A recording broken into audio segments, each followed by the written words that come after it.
being on her live. Do you remember that day? Because she had like shit all in the middle of her, not in the middle, like coming out of her, like, I don't know, mouth and shit. Yeah, that time. So she got 302. The cops like ended up 302ing her against her own will, right? Well, she ended up putting me as her primary contact. So anytime her doctor had any type of questions, wanted to talk to a family member, anything, he called me. I don't know why. I think when she said it was because I was the only phone number that she remembered. So the very first night, the doctor asked me, like, do you think she deserves to be 302'd, blah, blah, blah, and I gave him my honest opinion. I said I don't think she deserves to be a 302'd. I think there is a huge difference between being 302'd and being detoxed. I said I think she needs a detox. No, that's just my cough. I just have a cough. My throat hurts. So, yeah, so I just thought that there was like a huge difference between like cold turkey and a 302 and getting detox. So I gave him my, actually now that you're thinking of it, I want my inhaler really quick. Yeah, so there's like a huge difference between being 302.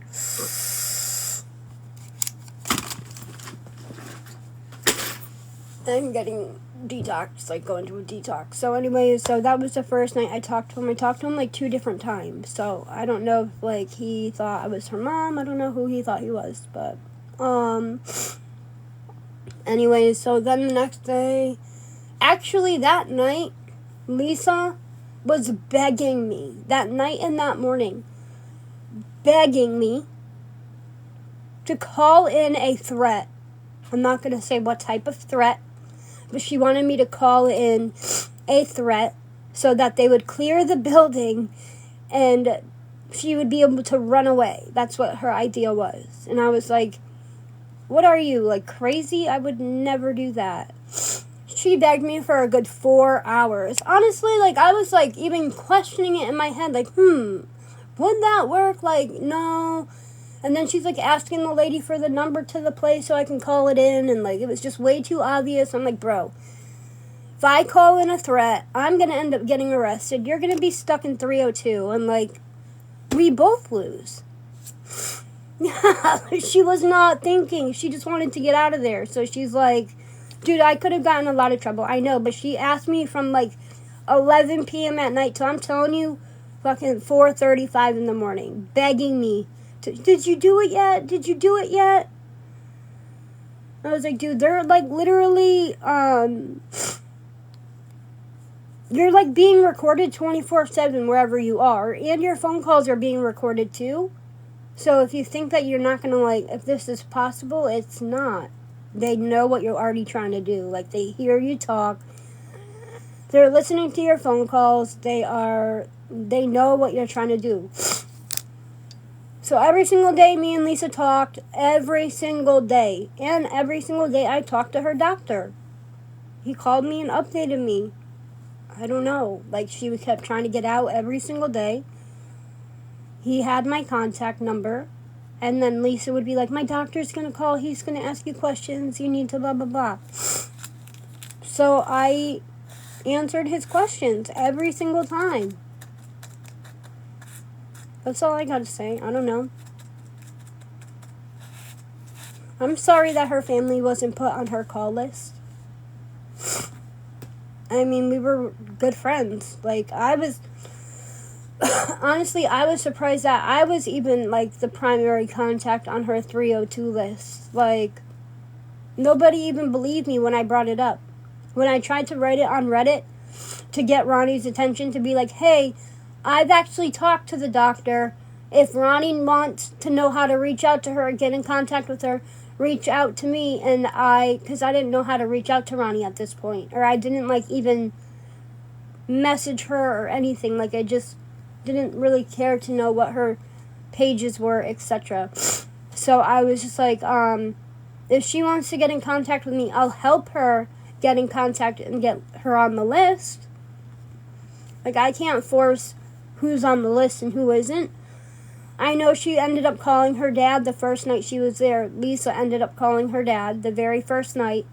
And, yeah, I know, I'm sorry. I get nervous when I talk, so I always look around. So her dad knew the very first night she was there. She called him, right? And whether he passed that on to his family is up to him. That's not on me. Like, the dad knew she was 302'd. He wasn't on a call list, though, and she just called him to let him know. And then that was it. So in order for them to be able to send up any calls, in order for them to drop off food, not food, like pants, necessities, etc., they needed to know the floor number that she was on. So I gave it to them, and then they were able to call in. They were able to, drop shit off. Stuff like that.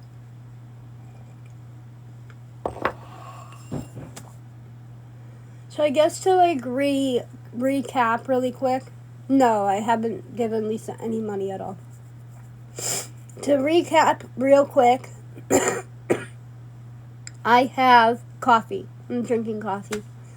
You guys see my little coffee stirrer too? It's so cute. Look at the little coffee stirrer. Hold on, I'm going to try and show you. It's like a little coffee stirrer. Anyway, so I just heard like in Discord that they have proof that I got her out of the hospital. Like, the doctor kept her there for 4 days, right? And every single day they dosed her, right? She started she was acting crazy on the first day. I understand why they probably kept her there. Because she wanted me to even call in a threat. I don't even know how to, replace the word for it. It's like a TMT threat. There we go. That's how I will say it. So she wanted me to call that in so that people could, vacate the premises, thinking that she would be vacated with the whole premises, the whole hospital, and that was her way of running away, basically. And so I just kept saying no, but I would answer every single one of her calls, right? Every single one of her calls. There was even one time she was freaking out, and I was on the call for a good 3 hours with her. I'm saying a good 3 hours. Just because she fell asleep, and she finally fell asleep. I didn't want her to wake up and then no one be on the call. So I just sat there and just chilled, But what else did yeah, so the doctor called me at least 3 or 4 times. He did. The questions they asked about if she's in methadone, if she goes to her what is it called?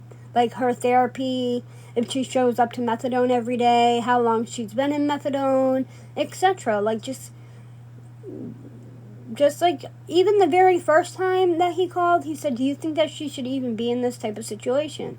And I'm recapping this because I've already said this. And I said, I think there's a huge difference between being put on a 302 hold and then being detoxed. And I think she needed a detox. I don't think she needed a 302. So that's pretty much what happened. I got calls from the doctor every day. They didn't really update me on the situation. They were more just asking me questions. A 302 is when you get 51, 50. It depends on the state that you're in, If you got kicked out of Discord, just message me and I'll fix it. She was there for 4 days.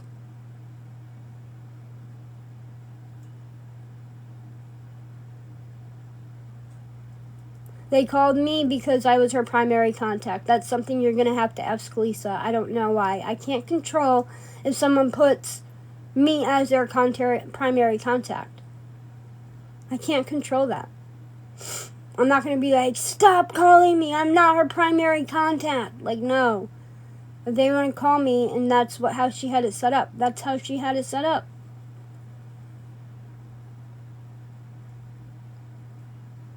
I'm not sure if it was an emergency contact or a primary contact.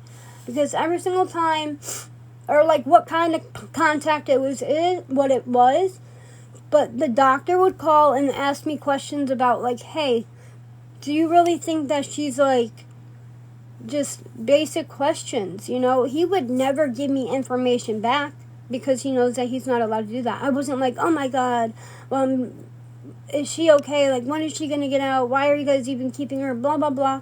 It was literally just a phone call coming to me to ask me questions about the situation, to see if there was a reason why she should have been in there. And I said, I don't think so, that she doesn't need a detox. Not a detox. She doesn't need a mental hold. She needs a detox. Two completely different things.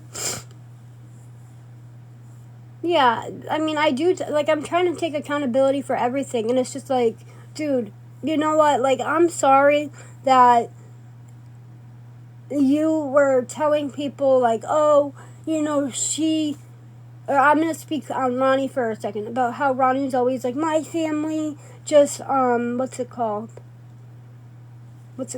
Like, when someone, I can't think of the word because I'm drawing a brain fart. My family, like, supports Lisa and enables it, and blah, blah, blah.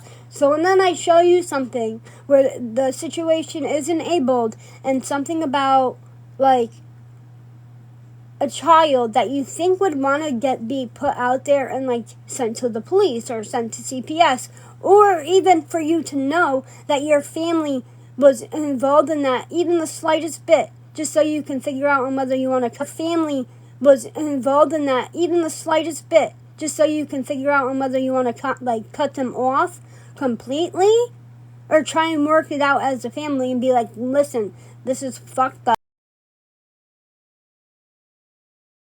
You guys are now enabling her more than you ever had, and then you're dragging kids into it on top of it, just because you don't want to get it, like, you don't want him to get it from off the streets. Like, I don't know.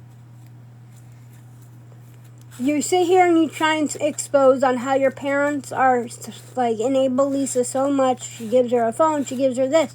But then when I release a call about your parents enabling Lisa, etc., I'm, like, the worst person in the world, and I'm gonna fucking get my entire my entire life ruined. Blah. I'm not sure. I have been, like, literally, I've tried staying off the internet from, like 6 to,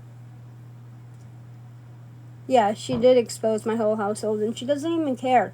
And honestly, it's not even, it's not even the fact that she exposed anything. It's the fact that I warned her, like, 3 times, that if you bring anyone else's mouth up in my family on TikTok again, I will literally release every single phone call I have ever had of you. And if you think threatening me with a lawsuit or whatever, I'm not scared. I am not scared. Like, because I know for a fact in Connecticut, if you're being harassed, if you're being stalked, if you're being blackmailed or extorted, you can what's it called? You can record the calls.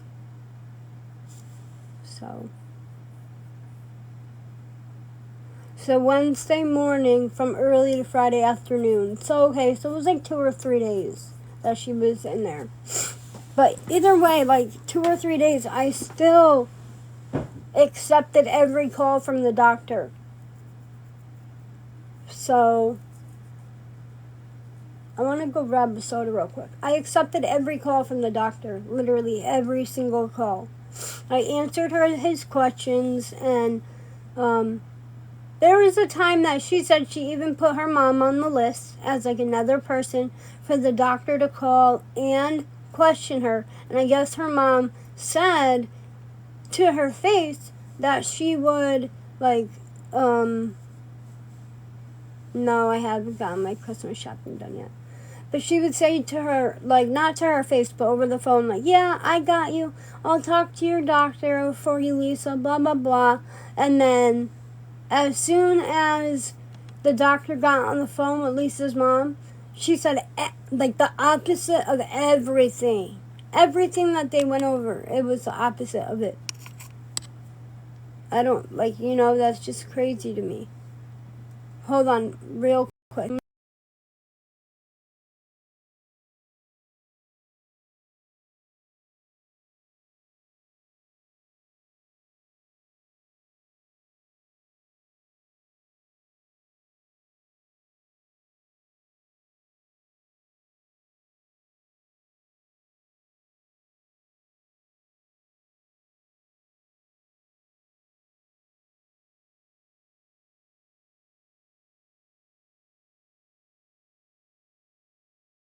Okay.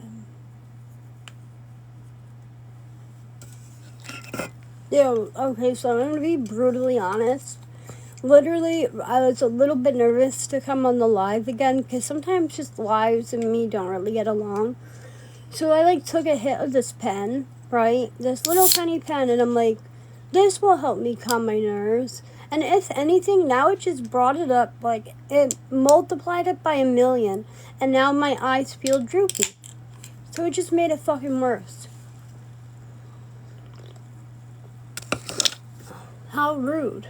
So then like a couple days ago, yeah, no, that's why I try not to do it. That's why I try not to do it, Gina, is because it just fucking like makes me, it literally makes my like panic attacks worse, like 20 times worse. I'm so serious. That's why I try not to do them like that. Unless I'm like about to go to bed or something, If Discord isn't letting people in, it's probably because you might be banned. But just message me and I'll message you a new link. Yeah, I'll unblock you on Discord, you guys. Just message me your tag, please. But, so has anyone seen my sister's live, like, I think the night before yesterday?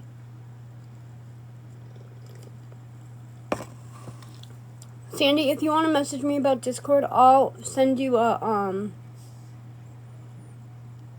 send you like a request and show you how to do it. No, we haven't made up at all.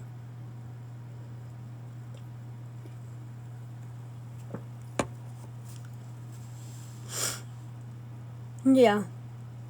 Yeah, she has.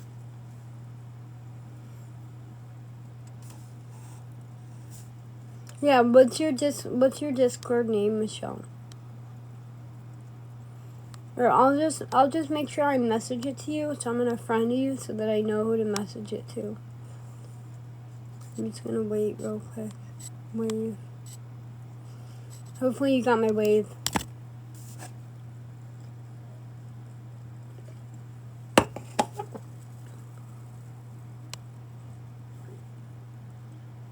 Dude, half my eyes were fucking covered because I was trying to find... Okay, whatever, you guys are annoying. But anyway, so my sister was on the thing, and I guess my mom showed up, and she, like, knows nothing about TikTok. Like, I don't even... Me and my mom talk, but... I don't know. I just find it crazy that, like, you have family members that are grown-ass fucking adults, and they try and, like, pick and choose between their kids, like, on who they want to support and who they don't want to support. When in reality, they're supposed to be, like, the people that are like, oh, I'm not going to be picking sides. I'm not going to pick sides. Like, you guys need to stop and shut it down and blah, blah, blah. But no, I guess in this family, we pick sides and we make the other kids just feel like complete shit. But that's okay. It's just their personality, I guess. It's the way they rock. You can support their whole fucking life. Like, pay for the house, their fucking attic that they live in, the car they drive, the kids they feed. But Kim's a piece of shit. Oops, not even. Well, do you guys see that with the share screen? Yeah, I'm done to go to the screen too. I mean, the stage too. So, right? Isn't that fucked up about your mom? Like, you would have never expected that.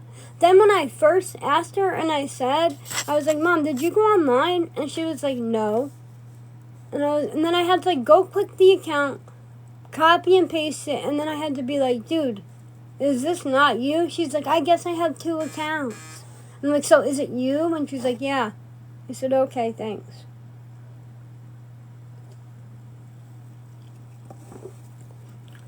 So message me or Buzzy if you need help getting into the Discord. The link is in my bio. So if you just go to the link tree, there will be 2 different links. Like the one that has the letter with the icon around it, or one that just says Discord. And you click either one.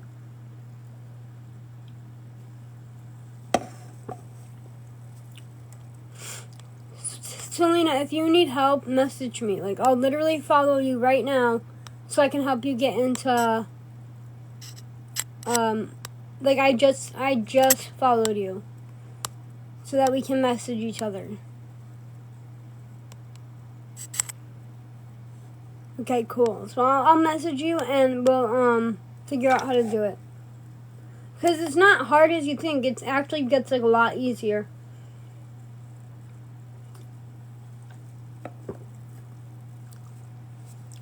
We just don't. She's always used, like, the shit in my life. Rachel, for real. I'm not even exaggerating to you. Anytime I have a problem going on in my life, or I have personal, like, problems, or just personal experiences going on in my life, my sister always uses those experiences to, like, go online and be like, oh, my sister's an addict, like, feel bad for me, the shit my family goes through is just crazy. Or, like, just say if I get arrested for something and I get into a fight, right? Gina will go online and be like, oh my god, it was almost like premeditated murder. I can't believe she would do such a thing. It's horrible, blah, blah, blah. But it's literally just so that people can message her and be like, Gina, I'm so sorry you have to deal with this shit. I am so sorry that you have a piece of shit sister and that you have to deal with it. It's just like something she's done her entire fucking life. Her entire life. So, I guess she can just keep doing that if she wants, but, like, last I knew, her fucking, cancer was dormant. And it just came back just like a month ago or 2, just right when you popped up onto TikTok.